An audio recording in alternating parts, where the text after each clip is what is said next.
Hi everyone, welcome back in my YouTube channel में आप लोगों के लिए एक नया ड्रामा लेके आ गई हूँ। ड्रामा काफ़ी मज़ेदार है और इस ड्रामे में आपको भर भर के रोमांटिक मोमेंट देखने को मिलेगा जो हर ड्रामे में नहीं मिलता। तो प्लीज़ आप लोग अंत तक जरूर देखिएगा। और हाँ, ड्रामा नया है तो आपको बहुत पसंद आने वाला है, क्योंकि आप लोगों को मेरी ड्रामे चॉइस पर तो पूरा यकीन होगा ही, क्योंकि मैं ऐसे अरे गहरा ड्रामा कभी नहीं उठाती। चलिए एपिसोड को स्टार्ट करते हैं। ड्रामे की स्टार्टिंग होती है ड्रामे की फीमेल लीड यूनसी से। यूनसी एक कोयरार जैसे एरिया में होती है जहाँ पर उसका बहुत बुरा हाल था। ये करने वाले कोई और नहीं बल्कि मिन्यू और जिया, जो इस ड्रामे के सेकंड कपल। मिन्यू यूनसी का फियांसी था और जो जिया है वो उसकी सिस्टर थी, खुद की सिस्टर, ना कि स्टेप सिस्टर, जो उससे हमेशा जला करती थी। इसी चक्कर में उसने ये सब कुछ किया हुआ था पावर और पोजीशन के लालच में। और यूनसी से उसका फियांसी मिन्यू बोल रहा होता है कि मैंने कभी सोचा नहीं था ये अकल का अंधा यानी कि अनसिंग उसके साइड पे पड़ा हुआ था, लेकिन उसे देख के ऐसा लग रहा था कि उसकी डेथ हो चुकी है। वो बोलता है कि मैंने कभी सोचा नहीं था ये अकल का अंधा इस तरह से तुम्हारे चक्कर में अपनी जान गंवा देगा। इसने ट्राई तो बहुत किया तुम्हें पाने का, लेकिन तुम्हारी अकल कहाँ चले गई थी जो तुमने कभी इसके प्यार को समझा ही नहीं। ये तुमसे इतना प्यार करता था कि इसने अपनी जान दे दी तुम्हें बचाते बचाते, लेकिन छोड़ो, ये बचा नहीं पाया वो अलग बात है। अब तुम अकल के अंधी थी, तुम्हें लगा था कि मैं तुमसे प्यार करता हूँ। यूँ जी बोलते तुम लोगों ने सब कुछ क्यों किया, तुम लोग तो मेरे अपने थे ना। और जिया तुम तो मेरी अपनी बहन थी। ये सुनने के बाद जो जिया है वो बोलती है तुम मेरी बहन थी, लेकिन मैं तुम्हें कभी बहन नहीं मानती ना। बचपन से लेकर आज तक सब कुछ तुम्हें मिला जो मुझे मिलना चाहिए, जो मेरा था। डैड ने सब कुछ तुम्हारे नाम पे कर दिया तो मैं इस चीज़ को कैसे बर्दाश्त करती। और हमें पता चलता है जो मिन्यू और जिया है दोनों ने मिलकर यूनसी से सब कुछ अपने नाम पे करा लिया था। अब इनका रास्ते का कांटा तो हट चुका था ना। इसी बात की वजह से ही जो मिन्नू है वहाँ पर केरोसिन छिड़कने लगता है और उसके बाद वो बोलता है अगले जन्म में दोबारा मिलना मत, वरना दोबारा भी मेरे हाथों ही मरोगी यूनसी। और वो केरोसिन छिड़क के वहाँ पर आग लगा देता है। यूनसी बहुत बड़े गिल्ट में थी। वो अपनी साइड पर पड़ा हुआ अनसिंग को देखती है और वो बोलती है कि अगर दोबारा मुझे मौका मिलेगा तो मैं तुमसे बहुत प्यार करूँगी, तुम्हें कभी हर्ट नहीं करूँगी और तुम्हारे प्यार की कदर करूँगी, मुझे माफ़ कर देना अनसिंग। और सीने पर काट दिया जाता है। अचानक से कुछ होता है जिस बात की वजह से जो यूनसी है अपने बेडरूम में पहुंचती है और उसका गला दबा रहा था अनसिंग। और सोचती ये गाँव में और मैं जिंदा हूँ या फिर मेरी सॉल है। और तभी हमें ये दिखा जाता है अनसिंग बोल रहा होता है कि तुम सिर्फ मेरी हो, तुम उसके पास नहीं जा सकती। तुम्हें लग रहा है कि मीनू तुमसे प्यार करता है, वो बस ड्रामा कर रहा है और तुम बेवकूफ़ी की तरह उसके आगे पीछे मंडराती रहती हो। तुम्हारी शादी मेरे साथ फिक्स हुई है तो अपने लवर के बारे में जानने के बारे में सोचना भी मत। ये सब सुनने के बाद यूनसी बोलती है अरे रुको रुको, और वो उठती है, इधर उधर देखने लगती है और बोलती है ये क्या हो गया, मुझे तो जला दिया गया था। और वो आंसू की तरफ देखती है और बोलती है आंसू जिंदा है। और वो बहुत खुश होती है और उसके पास आती है और पहले तो अपनी छुट्टी काटती है, उसको देखती है, उसके गाल को टच करने लगती है और बोलती है क्या तुम सही सलामत हो। वो बोलता है तुम्हें क्या कर रहा हो, तुम ये कर क्या रही हो। तभी जो यूनसी है वो बोलती है कि तुम सही सलामत हो, आई एम सो हैप्पी बोल के वो डांस करने लगती है। और ये सब कुछ देखने के बाद अनसिंग को लगता है कि क्योंकि उसने यहाँ पर उसे बंद करके रखा हुआ था, इस बात की वजह से यूनसी प्रिटेंड कर रही है कि वो नॉर्मल नहीं है, जिस बात की वजह से अनसिंग उसे बहुत ईजिली वहाँ से जाने दी। और वो बोल रहा होता है कि तुम्हें बहुत ईजिली ये बात समझ लेनी चाहिए कि अगर तुम मेरे साथ पंगा करोगी, मेरे साथ डबल गेम खेलोगी तो तुम्हारे बॉयफ्रेंड के साथ क्या होगा, तुम कभी मुझसे दूर नहीं जा सकती यूनसी। ये सुनने के बाद यूनसी उसे बोलती है मैं और तुमसे दूर, और वो सोचती है मनी मन में ये क्या बोल रहा है। और फ्लैशबैक चलता है जहाँ पर यूनसी जो थी वो अपने बॉयफ्रेंड मीनू से प्यार करती थी और वही जो पास्ट वाला समय। और जो अनसिंग था, अनसिंग यूनसी से प्यार करता था और अनसिंग को मीनू के सारी इरादों के बारे में पता था।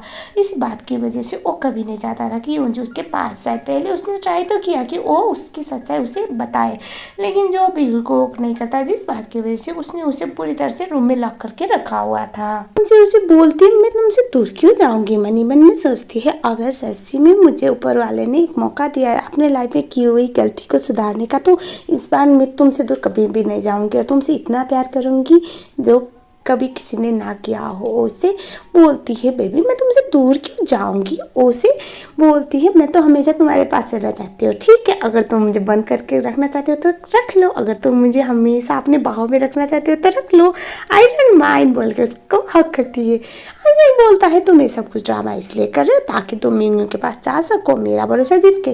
उसे बोलती है अरे अकल के अंधे, तुम्हें लग रहा है कि मैं तुम्हें छोड़ के जाऊंगी। मन ही मन में सोचती है इसमें भी मेरी गलती है क्योंकि मैंने पास्ट लाइफ में इसको हमेशा हर्ट किया है ना।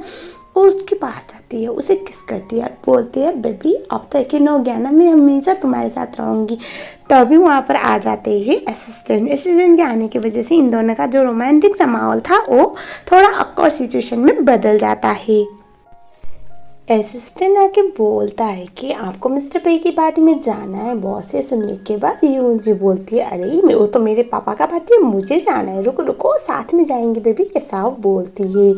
और हम देखते हैं अगली वाली सीन में जिया और जो मीनू होता है साथ में रोमांस कर रहे होते हैं। और उसके बाद जब काम खत्म होता है उस समय में जिया बोलते हैं कि हरीश्वर है हमारा प्लान वो करेगा और सब कुछ हमें मिल जाएगा। वो बोला था हाँ यूंजी तो है ही अकल की अंधी, उसको तो बस छोटी चिबड़ी चिबड़ी बातें करो तो उसके बाद तो वो तो हमारी बातों पे आ ही जाते हैं ना, उसको मेडिटेट करना ईजी है, डोंट वरी हम सब कुछ हासिल कर लेंगे बेबी बोल के वो बड़े बड़े सपने देख रहा होता है।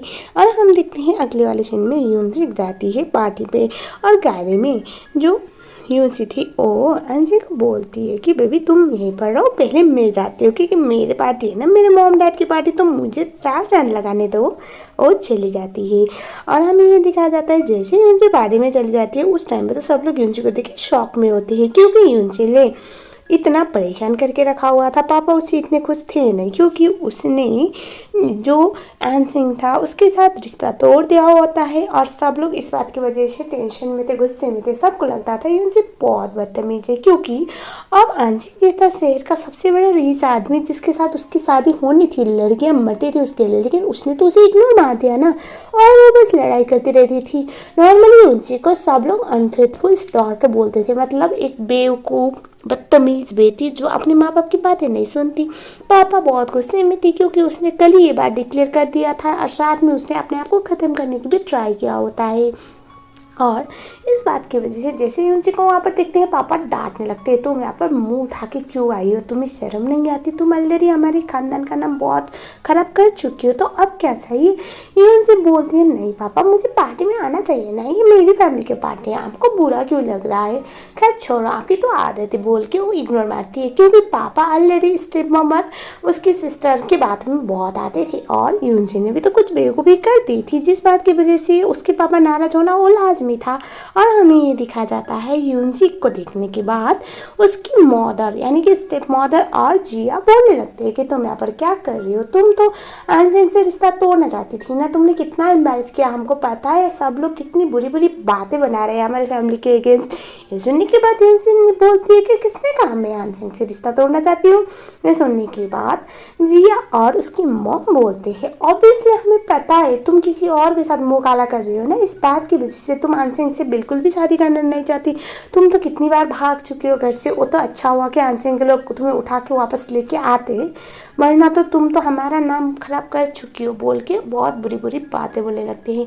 ये सुनने के बाद जी बोलती है ऐसे नाम खराब करने से याद आया बोल के वो अपनी सौतेली माँ के पास जाती है और बोलती है ये शुरुआत तो बहुत सालों पहले हुआ था ना।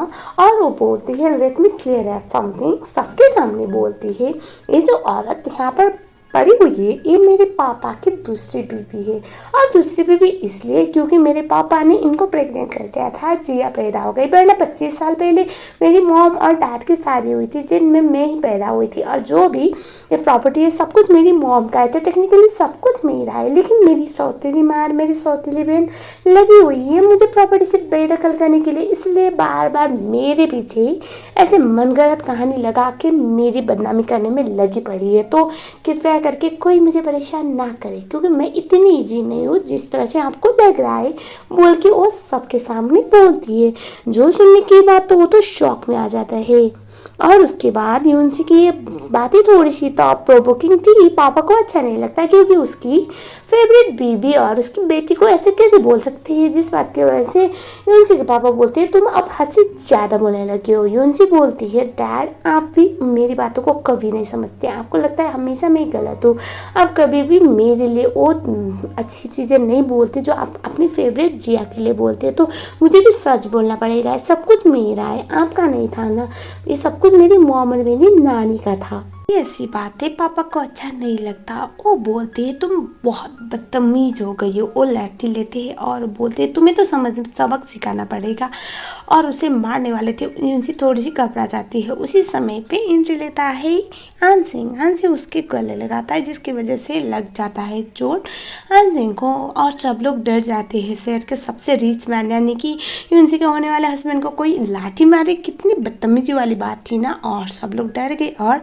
इवन यूनसी के पापा मिस्टर पे तो घबरा जाते हैं, वो सॉरी बोलने लगते हैं और बोलते हैं कि ये सब कुछ गलती से हो गया था, मैं तो अपनी बेटी को सबक सिखा रहा था, उसको डिसिप्लिन सिखा रहा था, आई एम सॉरी ऐसा बोल के वो थोड़ा माफ़ी मांगने लगते हैं। ये देखने के बाद अभी अपने ससुर जी को क्या बोलता है आनसिंग अब पहले तो यूनसी को बोलता है तुम ठीक हो ना। यूनसी बोलते हैं हाँ मैं ठीक हूँ, लेकिन तुम्हें बीच में आने की क्या जरूरत थी, इन लोगों को तो मैं ही ठीक करती ना। ये सुनने के बाद आनसिंग बोलता है तुम बहुत जिद्दी हो गई हो, और सबके सामने बोलता है किसकी हिम्मत हुई मेरी होने वाली वाइफ को टारगेट करने के। ऐसे सुनने के बाद जिया बोलती है तुम्हारी होने वाली वाइफ, लेकिन जहाँ तो हमें याद है ये तो तुमसे शादी करना नहीं चाहती ना, मुझे पता है अपनी बहन के बारे में, वो तो तुमसे शादी करने से अच्छा मरना पसंद करती है और कितनी बार सुसाइड अटेम्प्ट भी कर चुकी है। ये सुनने के बाद आनसिंग बोलता है क्या ऐसी बात है क्या। यूनसी बोलती है पता नहीं बेबी इनको क्या पड़ी हुई है तुम्हें और मुझे अलग करने का, हर बार कुछ ना कुछ बकते रहते हैं, क्या तुम्हें लगता है मैं तुम्हें छोड़ दूंगी। ये सुनने के बाद आनसिंग बोलता है नहीं बेबी मुझे तो नहीं लगता तुम मुझे छोड़ोगी।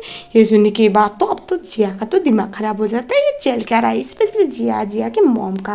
और उस टाइम पे हमें ये दिखाया जाता है जो डैड होते हैं वो सॉरी बोलने लगते हैं जो हुआ उसके बाद की वजह से, क्योंकि यहाँ पर यूनसी को हद से ज़्यादा ही बक दी थी। ये सुनने के बाद आप मेरे डैड हो तो मैं आपको कुछ नहीं कर सकती, आपको मैंने जाने दिया। और उसके बाद वो अपनी स्टेप मॉम और अपनी स्टेप सिस्टर की तरफ देखती है और वो बोलती है लेकिन इन दोनों ने हद से ज़्यादा बदतमीजी की, मेरे डैड मुझे मारने की ट्राई कर रहे थे, मुझे पनिश करने की ट्राई कर रहे थे, क्योंकि मेरी सौतेली माँ मेरी सौतेली सिस्टर कुछ ज़्यादा ही मेरे अगेंस्ट चाल बोल रही है, तो बेबी जो करना है इनके साथ करना।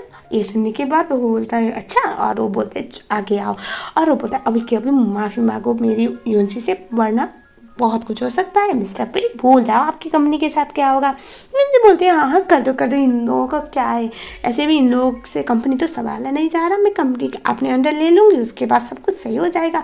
वो तो डरने लगते हैं और साथ साथ जो जिया है वो बोलती है कि ये क्या बोल रही हो, ये तुम्हें छोड़ना चाहती है, तुमसे प्यार नहीं करती बस ड्रामा कर रही है, ये तो मिंगू से प्यार करती है। ये सुनने के बाद यूनसी बोलते हैं मिंगू से मेरी जो भी अफवाह फैली हुई है वो बस अफवाह है, तुम्हें समझ में नहीं आता, और जहाँ तक मुझे पता है अफवाह फैलाने वाले भी तुम ही लोग थे ना, कि मैं मिंगू से प्यार करती हूँ आनसिंग से प्यार नहीं करती। तो ये सुनने के बाद आनसिंग बोलता है क्या, वो बोलते हैं हाँ बेबी इन लोगों ने बहुत कुछ खेला है हम दोनों को अलग करने के लिए, और मुझे सब कुछ समझ में आ गया, क्या लगता है कि मैं तुम्हें छोड़ जाऊंगी। ये सुनने के बाद आनसिंग बोलता है मैं तुम्हें एक चांस दे रहा हूँ, मुझे नहीं लगता तुम मुझे छोड़ोगी। लेकिन यहाँ पर जिया तो अपनी बकवास करने में रुक नहीं रहे थे, स्पेशली जिया की मम बोलती है कि ये बस यहाँ पर अच्छा होने का ड्रामा कर रही है, बाद में तुम्हें छोड़ देगी, इसका कोई इरादा नहीं है तुम्हारे पास रहने का। ये सुनने के बाद यूनसी बोलती है बड़े बेशरम सौतेली मोमो आपका समझ नहीं आता क्या, मैं अपने हस्बैंड यानी कि होने वाले हस्बैंड की इतने प्यार से बात कर रही हूँ और आपको लगता है मैं छोड़ दूंगी, या फिर आप चाहते ही नहीं हो कि मैं अपने हस्बैंड के साथ रहूँ। ये सुनने के बाद वो बोलती है ऐसी बात नहीं, लेकिन मुझे तुम्हारे बारे में पता है। ये सुनने के बाद जो यूनसी थी वो बोलते हैं अगर आपको मेरे बारे में पता है तो ये भी पता होगा ना कि मैं कितनी ज़्यादा बेशर्म और बदतमीज हूँ, और मैं ये नहीं देखूंगी कि आप मेरी स्टेप मॉम हो या फिर क्या हो, मैं आपको एक जोर का तमाचा लगाऊंगी तब अकल आएगी। और तभी वो बोले होते हैं हमें तुम्हारी बात पर यकीन नहीं, तुम बस आनसिंग का इमोशन के साथ खेल रहे, तुम उसके साथ रहना नहीं चाहती। यूनसी परेशान होती है और बोलती है ये लोग ना बेबी ऐसे नहीं सुनेंगे, उसको अपने पास खींचते हैं सबके सामने उसे किस करती है।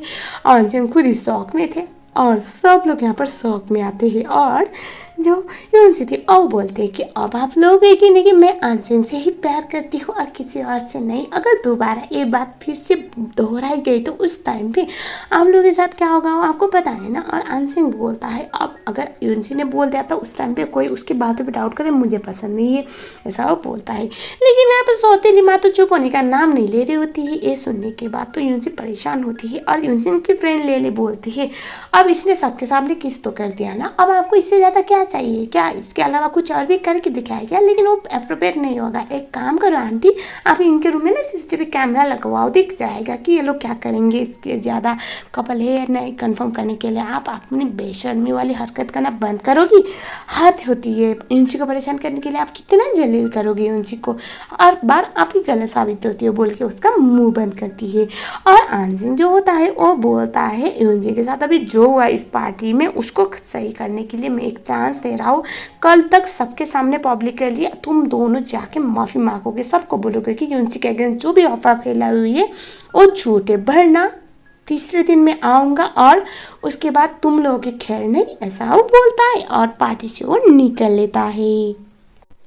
यूनसी को लेकर आंसिन बाहर आता है और यूनसी बोल रही होती है तुम ठीक तो हो ना। वो उससे धक्का देता है और वो बोलता है कितनी बेशर्म लड़की हो तुम, इतनी भी नहीं समझदार नहीं हो क्या, कोई तुम्हें बुली कर रहा था और तुम उस टाइम पे फाइट बैक करने की जगह पे खड़ी हुई थी। ये सुनने के बाद यूनसी बोलती है वो मेरे पापा थे मैं क्या करती, और उसे ऐसे गले लगा के बोलती है मैंने तुम्हें बहुत मिस किया, कोई भी आके मुझे बुली करता है मैं क्या करूँ। ये सुनने के बाद आंसिन बोलता है तुम रो क्यों रही हो, मैं हूं ना तुम्हारे साथ। यूनसी बोलती है आज फैमिली वाले से लड़ने के चक्कर में मेरे पास तो घर ही नहीं रहा, मैं कहाँ जाऊँगी बताओ मुझे, बोल के उसको गले लगाती है। ये सुनने के बाद जो यूनसी है उससे आंसिन बोलता है कि मेरे घर पे चलो। ये सुनने के बाद यूनसी बोलती है एक बात बताओ शादी से पहले जा सकते हैं क्या, और एक बात और बताओ क्या मैं तुम्हारे से कमरे में रह सकती हूँ क्या। ये सुनने के बाद आंसिन उसे धक्का देता है और बोलता है कितनी बेशर्म लड़की हो। यूनसी बोलती है तुम्हारे साथ हो तो बेशर्म होने में कौन सी ऐसे बुरी बात है। और वो उससे बोलती है आई डोंट माइंड, अगर तुम हमारे साथ तुम्हारे कमरे में रहना तो मैं तो बड़े मज़े में रहूँगी। यूनसी को ऐसे बोल रही होती है तो उसे बहुत एम्बैरसिंग लगता है। वो बोलता है थोड़ा तो शर्म कर यूनसी। ये सुनने के बाद आंसिन को यूनसी बोलते हैं नहीं नहीं मुझे कोई इश्यू नहीं है। और उससे बोलता है तुम इतना परेशान करती हो मुझे, और उसको किस करती है और आंसिन फिर से शौक में आता है और वो बोलता है अब तो कन्फर्म होना कि मैं सिर्फ तुमसे प्यार करती हूँ और तुम सिर्फ मुझसे प्यार करते हो तो मुझे किस बात का डर, बोल के उसको ऐसे किस की थी। आंसिन तो खुद ही शौक में, लेकिन कबाब में हड्डी बनने का काम फिर से दोबारा असिस्टेंट आ जाता है और कर लेता है। वो सोचता है मुझे बॉस तो काम से निकालेंगे, काम में इरेस्पॉन्सिबल होने की वजह से नहीं बल्कि बॉस और उनके होने वाली बीवी का प्राइवेट मूवमेंट खराब करने के लिए। वो सोचता है I am sorry sir sorry boss, और दोनों एम्बैरस होकर अपना मुंह छुपाते हैं। और असिस्टेंट बोलता है ओ एक्चुअली आपका बहुत अर्जेंट मीटिंग है बॉस इसलिए आपको अंदर आना पड़ेगा। ये सुनने के बाद उनसे बोलती है हाँ जाओ जाओ मैं घर पे वेट कर रही तुम्हारा, जल्दी ख़त्म करके आना मैं तुम्हारे बेडरूम में वेट करूँगी, बोल के उसको ऐसे चेड़ने लगती है। और ये सुनने के बाद आंसिन बोलता है हाँ लेकिन अपना ख्याल रखना ठीक है, बोल के वो चला जाता है। और असिस्टेंट बोल रहा होता है बॉस मुझे माफ़ कर देना, मुझे बहुत पाप लगेगा पता है क्योंकि दोनों लव बर्ड को मैं हर बार डिस्टर्ब कर रहा हूँ, लेकिन क्या करूँ मेरा भी तो काम ही ना है, प्लीज़ मुझे माफ़ कर देना बॉस, ऐसा वो बोलने लग जाता है। आंसिन उसे धक्का धक्का बोलता है सारा काम खराब करने के बाद माफ़ मांगने का ड्रामा करता है, तू कितनी बार हम दोनों के बीच में कबाबी हड्डी बनेगा, बोल के उसे धक्का दे रहा होता है। यूनसी हंसने लगती है और मन ही मन में सोचती है चलो शुक्र है फाइनली कुछ अच्छा हो रहा है। और उसी समय पे उसके पीछे कोई तो उसे ऐसे हाय बोलता है, तभी वहाँ पर होता है मिंगू। मिंगू के देखने के बाद वो बोलती है अच्छा मैं तो भूल गई थी ये भी तो जिंदा है, और उसे अपना फ्लैशबैक याद आता है, मतलब रिवर्स से पहले किस तरह से मिंगू ने उसको धोखा दिया हुआ आता है। यूनसी को सब कुछ तो याद आता है लेकिन वो बोल नहीं सकती ना कि मुझे तुमसे इश्यू है, इसीलिए वो सोचती है मन ही मन में मैं चुपचाप रिटर्न करूँगी कि मुझे कुछ नहीं पता। वो बोलती है तुम यहाँ पर क्या कर रहे हो। वो बोलता है कि मुझे पता है तुम्हें अंजन बहुत ज़्यादा परेशान कर रहा है, तो इसीलिए मुझे यहाँ पर छुपते छुपाते तुमसे मिलने का बहाना ढूंढना पड़ा। ये सुनने के बाद यूंसी बोलती है मैं तुम्हारे साथ जाने के लिए तैयार हूँ, लेकिन मुझे तुम्हारे साथ नाइट स्पेंड करना है। मतलब वो ऐसे बोलना चाहती थी कि मैं मतलब मेरा फर्स्ट टाइम तुम्हारे साथ हो। वो बोलता है पर शादी से पहले। यूंसी बोलती है क्यों, तुमसे नहीं होगा क्या। वो बोलता है नहीं नहीं ऐसी बात नहीं, चलो होटल कमरे में। वो लोग चले जाते हैं और हमें ये दिखाया जाता है जो जिया होती है वो इन दोनों को पीछा करते करते जा रहे होते हैं। उसके बाद यूनजी उसे कमरे में लेके गई और वो बोलती है क्योंकि ये मेरा फर्स्ट टाइम है इसलिए थोड़ा एक्साइटिंग ना बनाए बोल के उसको पट्टी लगा देती है। वो तो कुछ ज़्यादा एक्साइटेड हो रहा होता है और पार्टी में जाती है जिया और सबको बोलती है कि यूनजी तो मिंगयू के साथ होटल रूम में है और मैंने सुना कि उसके साथ नाइट स्पेंड करने वाली है। ये सुनने की बात तो अंजन को बहुत बुरा लगता है। वो लोग चले जाते हैं और कमरे के अंदर तो जो मिंगू है वो बोला होता है बेबी जल्दी आ जाओ, कहाँ पर हो तुम, वाओ आज तो बहुत बढ़िया टाइम होगा। और ये सब कुछ सुन के तो अंजन को और ज़्यादा बुरा लग रहा होता है। और उस टाइम पे लिली बोल रही होती है मुझे लगता है कुछ गलत फहमी है, लेकिन यहाँ पर अब जिस तरह से वो यूनजी को बुला रहा था वो गलत भी तो नहीं हो सकता था ना। इस बात की वजह से सब लोग यूनजी को गलत समझने लगते हैं। और इस टाइम पे जो मिंगू है वो चिल्ला रहा होता है। अंजन दरवाजा फोड़ के अंदर जाता है, लाइट ऑन करता है, लेकिन वहाँ पर तो यूनजी थी ही नहीं। ये देखने के बाद तो वो सोचते हैं कि क्या हो गया। और लिली अब बहाना मिला था उससे जिया का इंसल्ट करने का। वो बोलती है एक बात बता बहन कहाँ पर है यहाँ पर यूनजी, तो यूनजी का नाम खराब करने के लिए इस टेबल तक गिर सकती है। जिया बोलती है नहीं नहीं मैंने देखा था ये दोनों साथ में कमरे के अंदर आए थे। ये सुनने के बाद वो बोलती है कि अगर साथ में दोनों अंदर आए थे तो क्या आसमान निकल गई या फिर जमीन खा गया उसको। क्या बकवास कर रही है तू, यूनजी से जलते इसका मतलब ये नहीं कि यूनजी के इस तरह से बदनामी करे, शर्म नहीं आती बोल के उसको डांटने लगती है। और यहाँ जो एनसिंग होता है वो मिंगू का गला पकड़ के बोलता है यूनजी कहाँ पर है। वो बोलता है मुझे क्या पता यहीं पर तो थी कहीं। तो ये सुनने के बाद उसे गुस्सा आता है और वो बोलता है आगे कि इसके बाद कभी दोबारा यूनजी के नाम लिया तो मैं नहीं छोड़ूंगा। वो वहाँ से बाहर जाता है। लिली बोलती है जोकर यहाँ पर बना पड़ा है तो इसका थोड़ा सा मजाक ना बनाया जाए। और वीडियो लगाने लगती है ताकि सोशल मीडिया में वीडियो डाला जाए और इस बात का फ़ायदा वहाँ पर पड़े हुए और लोग भी लेने लगते हैं। यूनजी दूसरे कमरे में होती है और यानजिंग वहाँ से जा रहा होता है और उसे अंदर आने के लिए बोलती है, लेकिन यून जो यानजिंग होता है उसको ऐसे उठा के अपने कमरे में लेके जाता है, उसे बेड पे फेंकता है और वो बोलता है कि मैं शर्म नहीं आती, तुम मुझसे तो बड़ी कह रहे थे कि तुम सिर्फ मुझसे प्यार करती हो और ये क्या था, तुम पे अपना फर्स्ट टाइम मिंगू को देने वाली थी, तुम्हें शर्म नहीं आती, ऐसा कैसे कर सकती हो, तुम मेरे इमोशन के साथ खेल रही हो। अपना फर्स्ट टाइम मिंगू को देने वाली थी, तुम्हें शर्म नहीं आती, ऐसा कैसे कर सकती हो, तुम मेरे इमोशन के साथ खेल रही हो।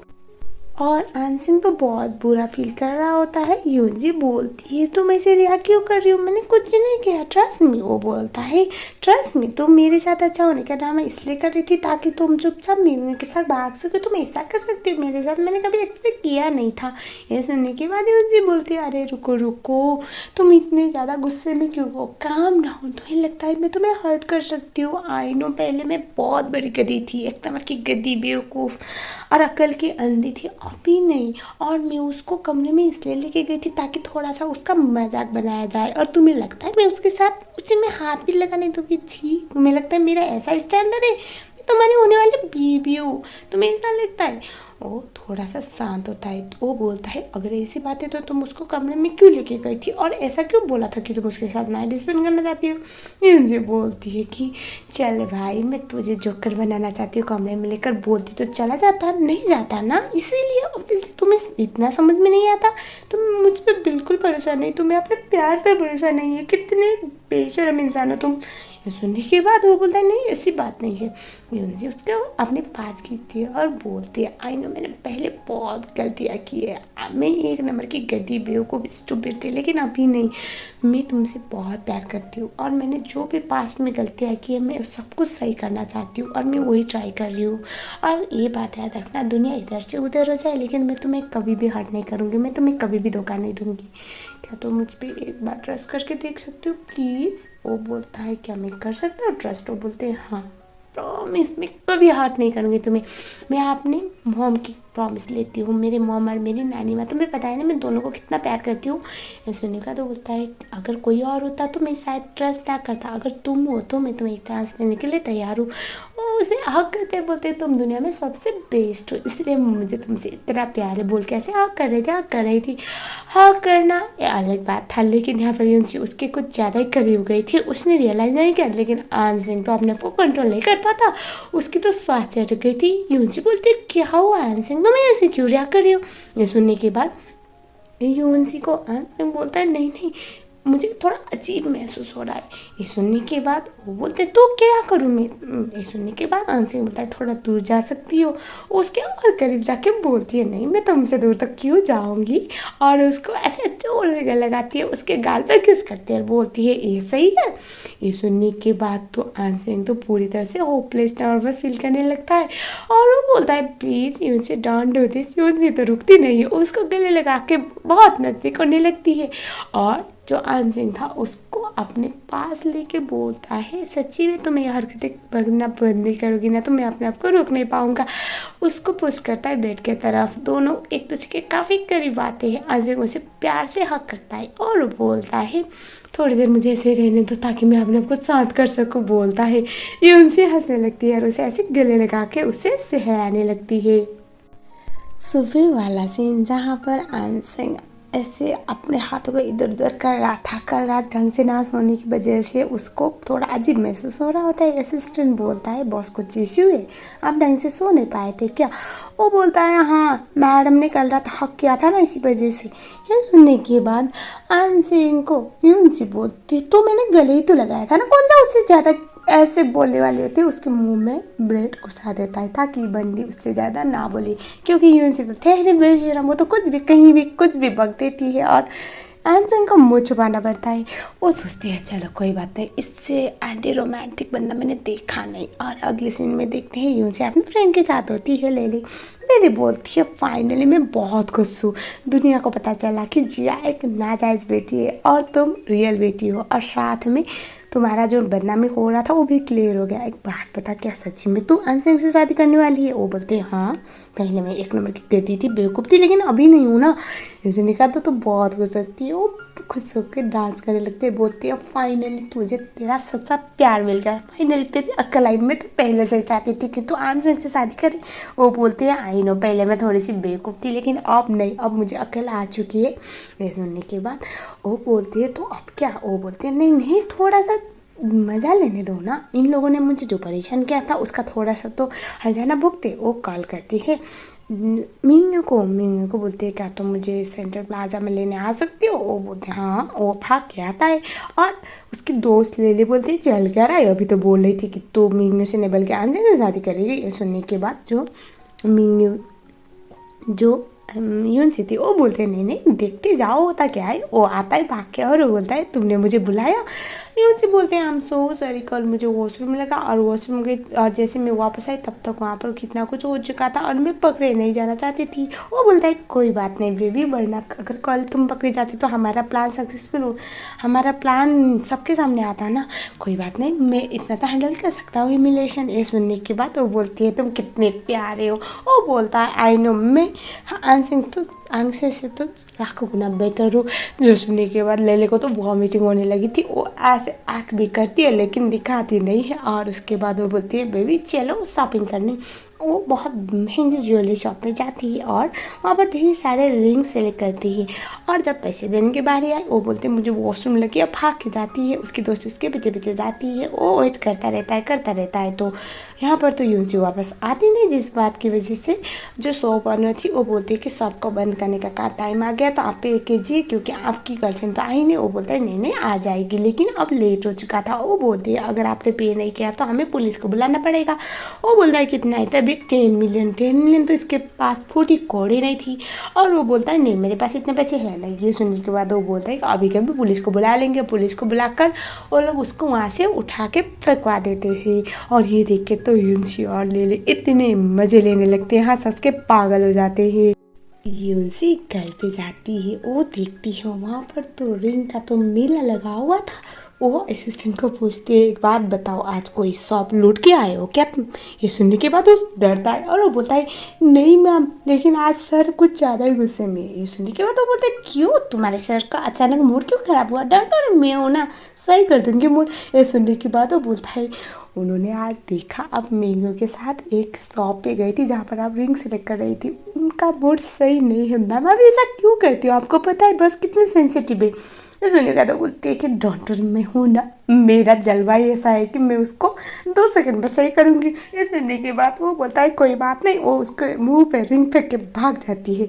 और हम देखते हैं अंदर जो मैं एनसिंग था वो थोड़ा अपसेट था, सैड हो गया, ऐसे पर्दे की तरफ देख के पड़ा हुआ था। यूँ जो उसके पास आती है, कमरे में घुसने के बाद बोलती है, आज कुछ जलने की स्मेल नहीं आ रही है, क्या बात है, क्या जल गया यहाँ पर, कुछ जला है क्या, किसी का दिल जला है क्या, बोल के वो घुस जाती है। और वो अनसिंह के पास आती है और अनसिंह बोलता है, मैंने बोला था मैं तुम पे ट्रस्ट करता हूँ, इसका मतलब ये नहीं कि तुम मीनू के साथ शॉप पे जाओगी, मस्ती करोगी, मजे करोगी, उसके साथ रिंग सेलेक्ट करने जाओगी। क्या तुम सच्ची में मेरे साथ डबल गेम खेल नहीं रही हो ना? ये मुझे बोलती है, आज मैं मीनू के पास गई थी और इसलिए नहीं क्योंकि मुझे उसके साथ टाइम स्पेंड करना था। तुम्हें पता है मैं उससे शॉप पे लेके गई, इतने सारे रिंग सेलेक्ट किए और एंड में मैं भाग गई। पता है इतना एम्बैरेस हुआ, उसे सिक्योरिटी गार्ड उठा के फेंके, पता है इतना मस्त मज़ा आया, तुम्हें भी वहाँ पर रहना चाहिए था, बोल के हंसने लगती है। वो उसे बोलता है, तुम मुझे जलाने के लिए सब कुछ कर रहे हो क्या, प्लीज़ ये सब कुछ मत करो, मैं ये चीज़ एफोर्ड नहीं कर सकता।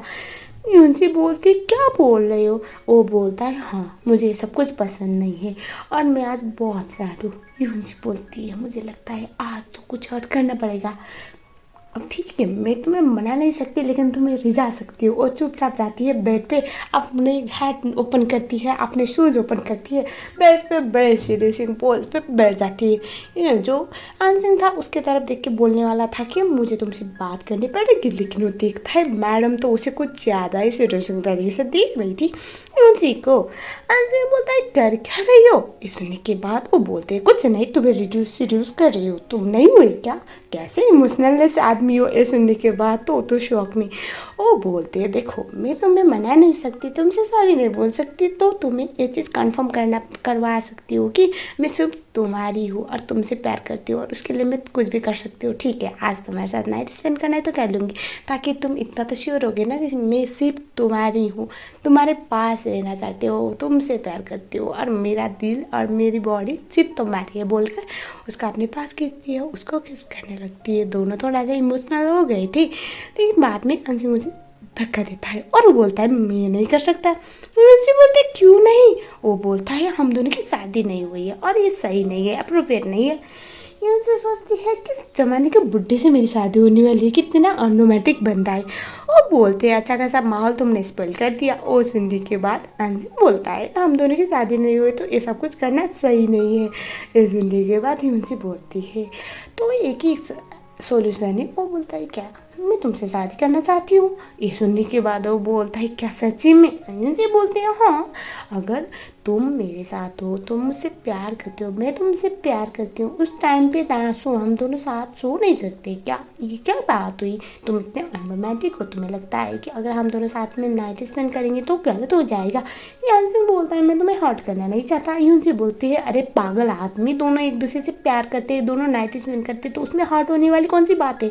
मैं तुम्हारे साथ शादी करना चाहती हूँ, तुम्हारे साथ सोना चाहती हूँ, तुम्हारे साथ बच्चे पैदा करना चाहती हूँ। अगर तुम हो तो सब कुछ ओके, और कोई और अगर मुझे छू के भी दिखाए उसके मैं उंगली तोड़ दूंगी, उसका गला दबा दूंगी। ये सुनने के बाद हैंसन थोड़ा सा शांत होता है और वो बोलता है, क्या तुम सच्ची में मुझसे शादी करना चाहती हो? यूनसी जो थी वो बोलती है, हाँ मैं तुमसे शादी करना चाहती हूँ, तो चलो अभी कभी शादी करते हैं। ऐसे बोल के वो उसे प्रपोज करती है। यंसिन तो बहुत खुश होता है, उसे ऐसे गले लगाता है, बोलता है, आई एम सो हैप्पी, तुम मुझसे शादी करोगी? वो बोलती है, हाँ बाबा हाँ। और उसके बाद यूनसी बोलती है, तो क्या हम जो कर रहे थे वो कंटिन्यू करें? एंड तो शौक में आता है, वो सोचता है कैसी बेशर्म बीबी मिली है मुझे। इसी के साथ ये वाला पार्ट यहीं पर ख़त्म होता है। इसका जो नेक्स्ट पार्ट है उसमें मैं इसके बच्चों हुए स्टोरी को लेके आऊँगी। उम्मीद है आपको ज़रूर पसंद आया होगा, क्योंकि ड्रामा काफ़ी क्यूट है, प्यारा है, रोमांटिक है और सबसे बड़ी बात फैमिली बड़ी प्यारी है। तो मिलती हूँ बहुत जल्द नेक्स्ट पार्ट के साथ। कमेंट में ज़्यादा से ज़्यादा रिस्पॉन्स दो, नेक्स्ट पार्ट लिख लो ताकि मैं बहुत जल्द इसका नेक्स्ट पार्ट ला सकूँ। Thank you so much.